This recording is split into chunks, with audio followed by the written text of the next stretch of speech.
brought to the Toyota of Hollywood guest line. Shop over 1,500 Toyotas indoors in one of America's largest showrooms at Toyota of Hollywood on 441 between Hollywood and Sheridan. Leroy and I are pumped. It is UFC fight week down here in Miami, UFC 287 at Miami-Dade Arena. We are going to be in the building for that one. We cannot wait.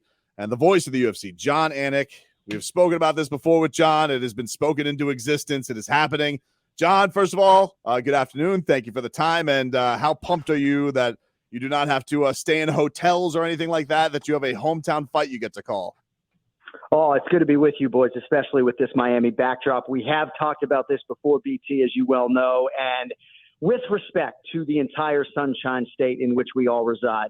We're not talking about Hollywood. We're not talking about Fort Lauderdale, Jacksonville, Tampa, Orlando, where I've called fights. We're talking about Miami, Florida. 20 years in the making. Obviously, we needed the right fight. We needed the presence of the King of Miami, Jorge Masvidal, and just a few more sleeps, fellas. I'm excited. I was blown away by this, John, because I was starting to watch a little bit of the countdown before the show today, and they show the footage of the last time I was here. That fight was before Dwayne Wade was drafted in that building. Like, that's how long it's been. It kind of blew my mind to think about it. It's been that long since they have been in the 305. Doing it, have you looked back at reminiscing it to any of those from that card way back in that day? Yeah, I did actually a couple of weeks ago. I did sort of a deep dive, but obviously getting this close with 26, 28 fighters to wrap my head around, I haven't been able to look back. It is really crazy, though, if you guys do get a chance to go to UFC Fight Pass and look back just at the infancy of this sport, relative infancy, like 20, 25 years ago. It'll blow your minds. I mean, there's footage of judges, right? A fight would end, and a judge would stand up with a placard with the name on it as to who he or she thought won. Can you imagine if we did that in the arena right now? At the end of the fight, the judge just stands up with a card, liable to get hit with a beer bottle in the middle of the guys, you know? They would need police escorts out of the facility. It's pretty wild. So, John, it was weird talking to Jorge before this fight was happening when they announced it. I was pretty shocked to hear from him talk about the idea that this could be his last one if he doesn't beat Gilbert Burns.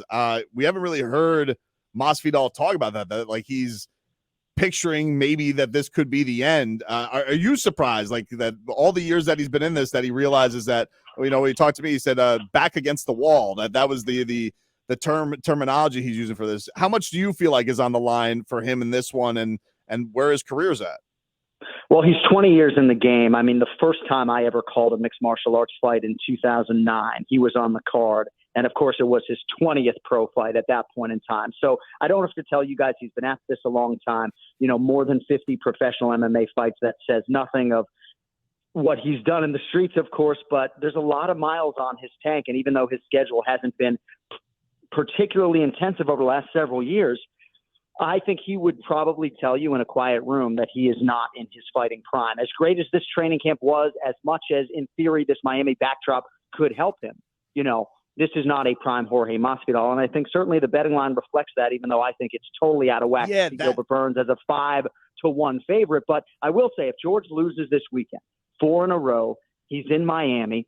As great as his show money is, there's plenty of ways for him to realize financial freedom beyond fighting. I just think it might be a nice way for him to go out, depending on the fight. But I think he's a live underdog, and I think you're going to get a great performance this weekend. So we'll see what that does for his future. John, I watch UFC. Tobin has dragged me through a lot of these fights everywhere in the country. And my biggest question is that, do we get the fights that are the best fights to see, or do we get the fights that are going to generate the most money? Because I always get caught up in, you know, there's fights that we all want to see, and it takes so long to see those fights. And this fight seems to be a fight that we just want to see Masvidal fight, but is it a good fight for him? Well, it's a good question, and the betting line certainly would suggest to you that it's not a particularly good matchup, right? Oftentimes, I will write down what I think the betting line is going to be before I actually take a look, and I thought that Gilbert Burns, just given what he's accomplished, given his grappling with respect to the BJJ black belt Jorge Masvidal, that Gilbert Burns might be a 2 or 2.5 to 1 favorite. I didn't expect him to be minus 490. Now, I understand a lot of Masvidal's recent performances are factored into this. number, but I think it's way too wide and way too pronounced. And I'm certainly not saying that because he's the king of Miami. Gilbert Burns has huge Floridian support, and I expect that those people are going to be heard from Saturday night. You know, as far as putting on the fights that people want to see versus a meritocracy, there are a lot of different masters that the UFC has to serve. I think generally speaking, Dana White and Hunter Campbell and the matchmakers do a pretty good job of getting the fights that people want to see to fruition. There are certainly other promotions out there that have a tournament format. And when Bellator was launched back in 2009, you know, that was their whole philosophy, to set up a tournament and sort of put the matchmaking on the back burner and let a fighter control his or her own destiny. But there's so many different things that go into this. And candidly, fellas, we're back in Miami because of Jorge Gamebred Masvidal. So if he goes out at plus 390 and knocks out Gilbert Durinho Burns and he gets a championship opportunity, I'm not sure how much of the fan base is going to have a problem with it, right? No, Certainly right. He's got to go do that, but, you know, star power can reign supreme, and that's just part of the reality in which we live. It is one of the things that I found interesting, though, because, you know, recently after the Leon Usman fight, Dana coming out and saying that Colby's going to get the shot. I found that so strange because we were going to get this fight in a couple of weeks, and I'm sure they would have had a chance to say, oh, man, if the fans are going that crazy, Leon has made it known that he would, you know, would be very interested in fighting Jorge, obviously because of their backstory. And, you know, with Gilbert, you know, having some fresh. So I just feel like more dominoes could have fallen in this welterweight division. As you mentioned on Twitter, Bilal Muhammad's killing it right now. What he did to Sean Brady was nuts. So are you surprised that they went so quickly in the direction of saying, nope, this is the direction we're going with the championship fight? And do you think that something could still sway it? I'm not sure that Dana White is going to be talked off of Colby Covington as the number one contender. I think their internal metrics probably suggest that he can produce the biggest pay-per-view number alongside Leon Edwards. But I certainly think Jorge Masvidal is going to have something to say about that. And unlike Colby Covington, Jorge Masvidal and Bilal Muhammad both have embedded history against Leon Edwards. Of course, Masvidal and Edwards get into a scrap in the back after a Masvidal win, and then the Bilal Muhammad-Leon Edwards fight was a main event that Bilal took on short notice, and it ended with a no contest. So it's unlike Dana to matchmake right after an event.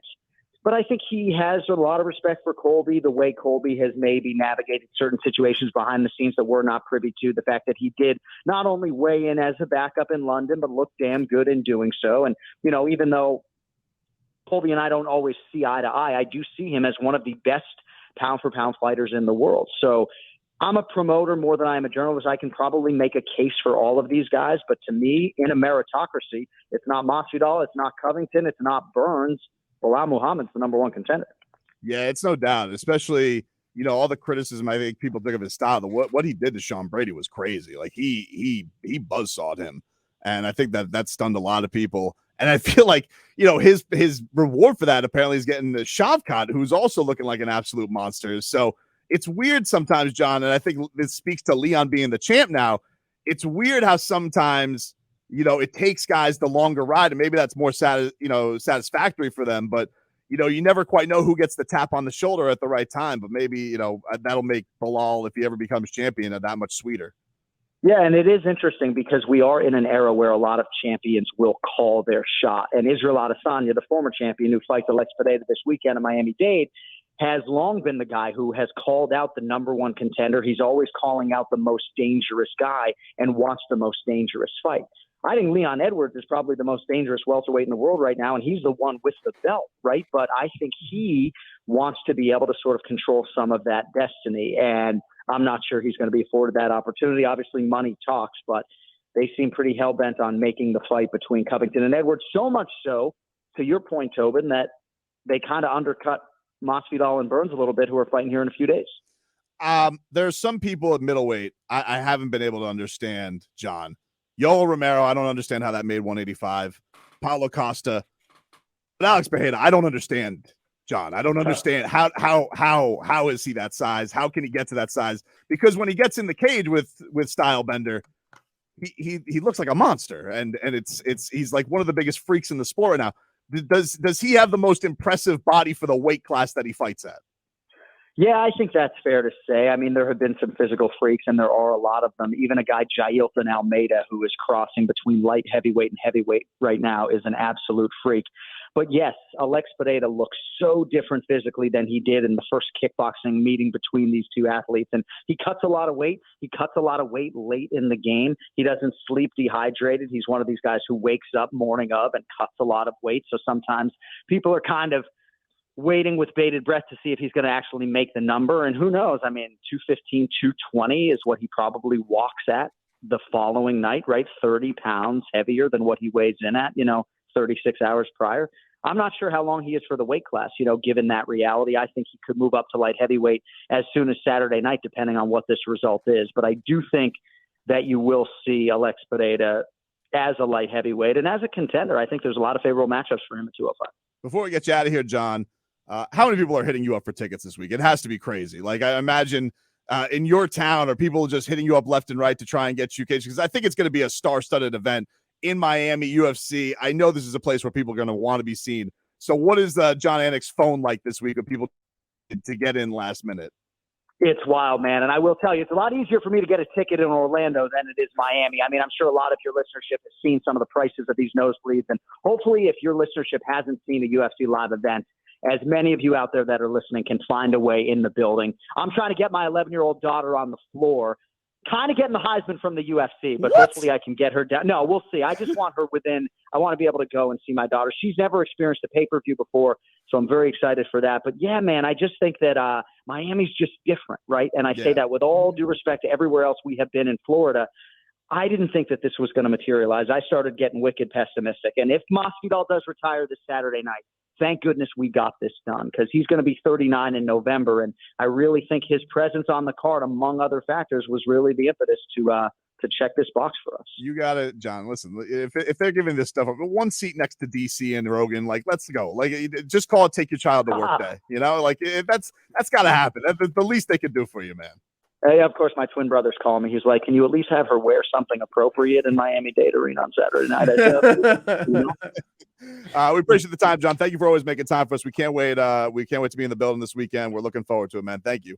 Thanks, John. Thank you, guys. Can't wait to have you there. Talk soon. There you go. John Anik, voice of the UFC.